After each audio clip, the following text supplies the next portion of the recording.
30லேருந்து 40 வயதுக்குள்ள இருக்கக்கூடிய பெண்கள் இந்த பிரச்சனைகள்லாம் உங்களுக்கு வரலாம். ஸோ இதெல்லாம் வர்றதுக்கு முன்னாடியே செல்ஃப் டயக்னோசிஸ் பண்ணிக்கோங்க.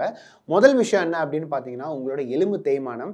நெறைய பெண்கள் வந்து வேலை செய்றேன், குடும்பத்துக்காக உழைக்கிறேன், தன்னுடைய வீட்டுக்காக உழைக்கிறேன், கணவருக்காக உழைக்கிறேன், குழந்தைகளுக்காக உழைக்கிறேன்னு ஓடி, ஓடி, ஓடி ஒரு குடும்பத்த செட் பண்றதுல ஓடுறாங்களே தவிர, தன்ன பார்த்துக்கிறதுல இறங்குறதே இல்ல. ஸோ அத நீங்க தயவு செஞ்சு ஃபோக்கஸ் பண்ணுங்க. எலும்பு தேய்மானம் வந்ததுன்னா, உங்களால சரியா நடக்க முடியாது. சரியான ஒரு வாழ்க்கை முறையில உங்களால இருக்க முடியாது. குழந்தை இருந்தாலும் அந்த குழந்தைய வளர்க்கறதுக்கு உங்களுக்கு தெம்பு வேணும். ஸோ அதுக்கு ஹெல்த்தியா சாப்பிடுங்க. உங்கள நீங்க பார்த்துக்கோங்க. எவ்வளோக்கு எவ்வளோ உங்கள பிரையாரிடைஸ் பண்ண முடியுமோ, அவ்வளோக்கு எவ்வளோ பிரையாரிடைஸ் பண்ணிக்கோங்க.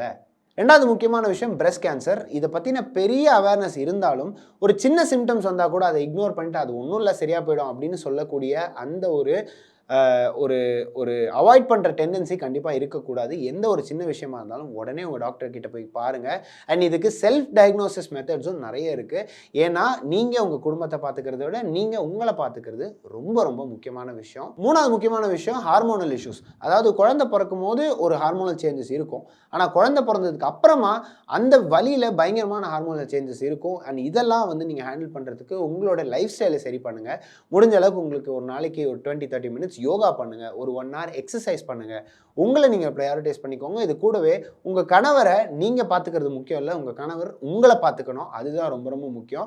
அண்ட் அந்த மாதிரி ஒரு சிச்சுவேஷன்ல நீங்க இருங்க. அண்ட் என்னதான் குழந்தை பொறந்திருந்தாலும், அந்த குழந்தைக்கு எவ்வளோ டைம் ஸ்பெண்ட் பண்றத தாண்டி உங்களுக்குன்ற டைம்ன்றத ஸ்பெண்ட் பண்ணிக்கோங்க.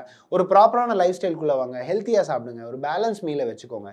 இது எல்லாத்தையும் பண்ணும்போது அந்த ஹார்மோனல் ஃப்ளக்சுவேஷன்ஸ நம்மளால வந்து கண்ட்ரோலும் பண்ண முடியும். ஓரளவுக்கு நம்மளால அத வந்து நம்ம கட்டுக்குள்ளேயே வச்சுக்க முடியும். இந்த ப்ராப்ளம்ஸ் எல்லாத்தையும் நோட் பண்ணிட்டு கமெண்ட்ஸ்ல நோட்ன்னு போடுங்க. Tata bye bye. Take care.